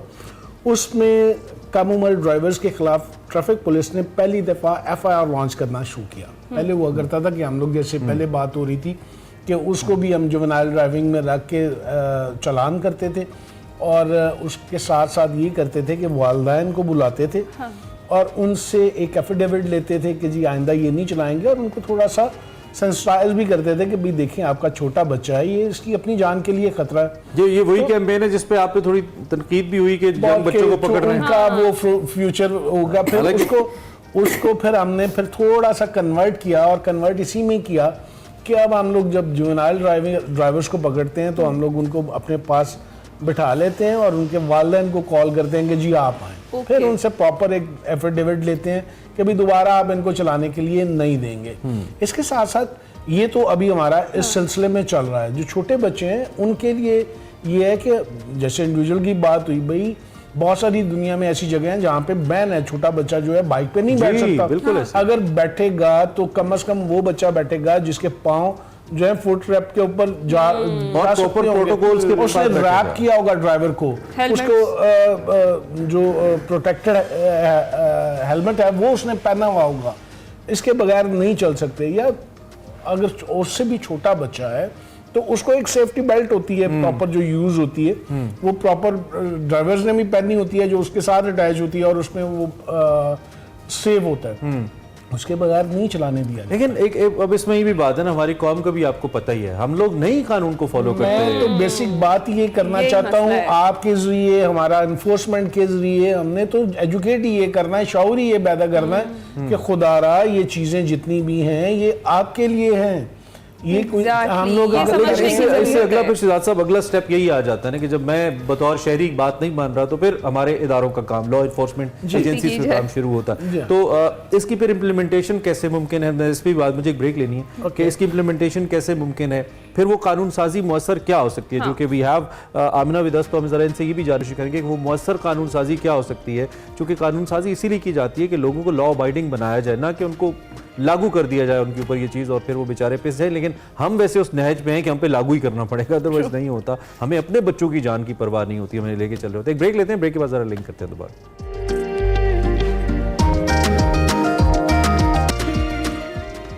वेलकम बैक, आप एक्सप्रेसो देख रहे हैं और हम एक बहुत ही सेंसिटिव, बहुत ही इंपॉर्टेंट टॉपिक पे बात कर रहे हैं। वो है जो बच्चों के ट्रैवलिंग प्रोटोकॉल्स हैं, हम किस हद तक उनको फॉलो कर रहे हैं। बाइक के ऊपर भी, बाइक्स के ऊपर तो ये नाअहली हम देखते ही हैं, ये बेहतियाती हम देखते ही हैं। गाड़ियों के अंदर भी यही सिलसिला है। तो हम जरा, चूंकि वक्त कम है, मैं चाहता हूँ जितना हम सैर हासिल गुफ्तगू कर सकें, कौन सी मौसर कानून साजी इस पे हो सकती है। आप ना कौन सी मौसर कानून साजी है, चूंकि पुलिस का काम तो उसको इम्प्लीमेंट करना है, जो लॉ होगा वो क्या हो सकती है, क्या किस किस्म की कानून साजी हो जो लोगों को गाइड भी करे, एजुकेट भी करे, विद दैट इस चीज़ को इन्फोर्स भी करे कि लोग इसको फॉलो करें। अच्छा, मुझे जहाँ तक मैंने भी, क्योंकि मैं भी ऑब्जर्वर हूँ सोसाइटी में, मैं देखती हूँ ऐसा, हमें जब ट्रैफिक पुलिस इंप्लीमेंट करने की कोशिश करते हैं हम सब रिएक्ट करते हैं जी, ऐसे क्योंकि हम बच्चों को ये चीज़ सिखाई नहीं जाती। तो मुझे लगता है ग्रास रूट लेवल पे at the schooling there should be a chapter that is related to traffic lights और ट्रैफिक कानून के मतलब कवानीन के मुताबिक पूरा एक चैप्टर होना चाहिए जिस पे बच्चों को मतलब बार बार दिया जाए। फिर पेरेंट्स बहुत ज़्यादा रोल इसमें प्ले कर सकते हैं कि बच्चों को आप इवन रोड क्रॉस करना सिखाएं, कहाँ से करना है आपने। फिर बच्चों को आप ये भी अपने छोटे बच्चों से स्टार्ट से from school and from at home parents अपना रोल प्ले करें। अच्छा, लोअर इनकम ग्रुप ये कहता है कि एक मोटरसाइकिल है कि ये 4 बच्चे ने, फिर किस तरह जाइए ऐसी, वो बेचारे अफोर्ड भी नहीं कर सकते ना, उनके पास ये लॉजिक है। ये भी एक बहुत बड़ा is it a valid logic से साथ साहब? नहीं, वैलिड तो इन अ सेंस नहीं है कि आप जान पे तो कंप्रोमाइज नहीं कर सकते। ट्रांसपोर्ट का इस पे इस्तेमाल तो आप है, ये वो बात किया जाना चाहिए मेरे ख्याल है। ये इस तरह से ये बात तो नहीं कर सकते। और जैसे डॉक्टर साहब ने कहा कि ये नो डाउट इन इट कि हम लोग भी हमेशा ये कहते हैं कि जो बेसिक चीज़ है ट्रैफिक के अंदर वो एजुकेशन ही है। जो 3 पिलर्स हैं उसमें एजुकेशन, एनफोर्समेंट और इंफ्रास्ट्रक्चर, जो आपका रोड इंफ्रास्ट्रक्चर है, ये आते हैं उसमें। अगर एजुकेशन में हम लोग स्टार्ट से ही काफ़ी हद तक इस पे काम भी हो चुका है, कुछ पाइपलाइन में नहीं है, लेकिन और ज़्यादा होने की ज़रूरत है। मैं कहता हूँ सब सब्जेक्ट के अंदर एक चैप्टर रख दिया जाए, छोटा सा एक चैप्टर, और वो शुरू से हर क्लास से जब स्टार्ट हो रहा होगा तो माइंड सेट अपने आप होगा। अच्छा, वैसे आपकी जो ट्रैफिक फोर्स है इसका बड़ा अच्छा एक ट्रैक रिकॉर्ड है लोगों को एजुकेट करने के लिए। अभी रिसेंटली एक दिन तो आपने फ्री किया हुआ था कि नो चालान बट वी, तो आपको नहीं लगता कि एक कैंपेन थॉरोली इस पे शुरू होनी चाहिए जिसपे आप लोगों को रोके और कहे भाई क्यों 4 बच्चे बिठाए हुए हैं? मतलब ये वाहिद मुझे लगता है ऐसा इलीगल काम है। इस कैंपेन से कोई फर्क पड़ता है क्योंकि अब हमारी आवाम मेरे ख्याल है वो अपनी सेफ्टी, अपने बच्चों की सेफ्टी वो नहीं सोचते, और ये वाहिद इलीगल काम है जिसे लोग लीगल समझ के करते हैं। एग्जैक्टली आपकी बात ये बिल्कुल ठीक है, नहीं इससे बहुत फर्क पड़ता है, लेकिन डिफरेंस देखें, आबादी का लॉ की डिफरेंस देखें, यहाँ की व्हीकल्स नंबर्स देखें और फिर ट्रैफिक पुलिस के नंबर्स देखें। नो डाउट इन इट कि हमारा एक पूरा एक यूनिट है एजुकेशन जो ऑलवेज जो है रोड्स के ऊपर अपने कैंप्स लगा के, आजकल हमने कैंप्स लगा के माल रोड पे और उसकी सराउंडिंग में लोगों को एजुकेट कर रहे हैं। इसी तरह हम लोग सेमिनार करते हैं, रैलीज करते हैं, स्कूल कॉलेजेस में जाके हमारे बच्चे जो हैं वो हमारी लेडी वार्डन्स, हमारे वार्डन्स जाके वहाँ पे लेक्चर्स दे रहे होते हैं इन्हीं चीज़ों के ऊपर। और दूसरी बात ये है कि यहाँ पे वो जो मैं पहले बात हो रही थी, जो डॉक्टर साहब बात कर रही थी कानून साजी की, तो होना यही चाहिए। बहुत सारे मुल्क ऐसे हैं जहाँ पे ये बैन है जी, ऐसी कि जी आप उस पर नहीं बैठ सकते, अगर बैठ सकते हैं तो फिर उसमें बहुत सारी कंडीशंस हैं कि वो ये होना छोटे बच्चे के लिए कार सीट का होना, हेलमेट पहनना होना चाहिए, उसको बेल्ट लगी होनी चाहिए, उसके पाँव यहाँ होना चाहिए, रैप इस तरह होना चाहिए। ये सारी चीज़ें फिर उसको कुछ ना कुछ उसको स्ट्रीमलाइन करने की जरूरत है। अच्छा। जब तक वो नहीं करेंगे और एजुकेशन नहीं देंगे, लोगों को शावर नहीं देंगे, उस वक्त तक ये चीजें चेंज आना। ट्रैफिक पुलिस तो अपने तक जितना कोशिश कर सकती है वो करती है। ये कानून साजी वाला बहुत अच्छा नुक्ता मैं करूं, और इसमें मीडिया का बड़ा रोल है। मीडिया से भी अब हर चीज जो है वो स्प्रेड होती है हर तरफ। तो आपका मेरा स्पेशली इसीलिए ये टॉपिक हमने रखा था कि ये जो इस हवाले से वैसे आमतौर पर ज्यादा बात नहीं होती चाइल्ड सेफ्टी के हवाले से। ये वाले सिंगल टॉपिक पे पहली दफा मैंने भी देखा कि इस पे हम लोग बात करें, और इस पे मैं आपको बताऊं और बहुत लंबी बात हो सकती है हमारे लिए कि हम लोग ये भी डिस्कस कर सकते हैं कि एक कानून साजी क्या हो, इन्फोर्समेंट क्या हो, लोगों को शाउर क्या दिया जाए, एजुकेट क्या किया जाए, ये सारी चीजें। बस हम ये करेंगे कि फोर्स के एंगल से आप आगे बढ़ें और जो पॉलिटिकल इसका एंगल है या कानून साजी का है वो जहां तक हमारी एक्सेस है कानून साजों तक वो हम जरूर बात करें ताकि कोई ना कोई इस पर डेवलपमेंट हो, क्योंकि अल्टीमेटली सब हमारे बच्चे हैं। और जैसे आपके इवन पुलिस के अंदर भी लोग हैं वो भी बेचारे लोअर इनकम ग्रुप के अंदर आते हैं, वो भी कहीं ना कहीं अपनी फैमिलीज को ऐसे ही कम्यूट करते हैं, ऐसे ही लेके जाते हैं। पब्लिक ट्रांसपोर्ट का डॉक्टर साहब कितना रोल है इसके अंदर? अच्छी पब्लिक ट्रांसपोर्ट अगर हो तो फिर शायद लोगों को जरूरत ना पड़े कि एक बाइक के ऊपर 5-5 बच्चे जाएं। जरा इसका इसके ऊपर बताइए। 100% जब आप एक प्रॉपर आपके पास एक इंफ्रास्ट्रक्चर हो जिसमें आपको पता हो कि प्रॉपरली हर कानून हमने फॉलो करना है और आपको प्रॉपर अवेलेबिलिटी हो रिसोर्सेज की, तो कैसे हो सकता है कि कोई एट रिस्क हो उस चीज़ पे। और सबसे ज़्यादा एक और चीज़ भी मैं ऐड करना चाहूँगी कि हम हमेशा भूल जाते हैं कि in the life we should have practical living skills that we should taught to person at large, to children at large. ठीक डेली लिविंग स्किल्स में ये ट्रैफिक का एक प्रॉपर पार्ट, इतना रोड क्रॉसिंग के हवाले से भी, क्योंकि even I have seen, I have witness many, उनको जीब्रा क्रॉसिंग का नहीं पता नहीं होता। पता, सिग्नल्स का नहीं पता। हाँ, उनको सिग्नल्स का नहीं पता होता, उनको ये नहीं पता होता। इवन हमारे यहाँ बच्चे हैरान रह जाते हैं अगर हम तो पहली दफा बाहर गए और रोड के किनारे रुके तो गाड़ियां रुक गई, तो हमने कहा ये क्यों रुक गई, बाद में पता लगा वो पेडेस्ट्रियंस के लिए रुकी है कि आप क्रॉस कर। We have no such concept. आप दोनों साहिबान का बहुत शुक्रिया, एसपी सदर शहजाद खान साहब, थैंक यू वेरी मच, आप तशरीफ लाए, और इसके अलावा अमना बशीर साहिबा। टाइम हमारे पास फिर भी थोड़ा सा कम था, हम इस पर ज़्यादा बात चाहते थे। टॉपिक ऐसा है क्योंकि ये सिविक सेंस का टॉपिक, एक तो कोशिश करें हर जगह बच्चों को ले जाना ज़रूरी नहीं है, उनकी जान पे कॉम्प्रोमाइज़ नहीं करें। दूसरी बात, जो फोर्स खड़ी है उसके साथ कोऑपरेट करें और उसकी बात को समझें, वो आपकी बेहतरी के लिए खड़ी है, आपको तपाने के लिए नहीं खड़ी हुई। एंड देन चीफ मिनिस्टर हमारी इस वक्त खातून है, बच्चों से बड़ा कंसर्न रहती है मरियम नवाज साहिबा, सो वी अपील है कि आप इस पर भी ज़रा फोकस करें, इस पर कोई लेजिस्लेशन अच्छी सी करें ताकि लोग एहतियात करें और अच्छी पब्लिक ट्रांसपोर्ट दें लोगों को, ताकि लोगों के लिए आसानी रहे। इसके साथ ही आज के प्रोग्राम से इतना ही, अपना ख्याल रखिएगा, कल मुलाकात होगी। अल्लाह हाफिज़। अल्लाह हाफिज़।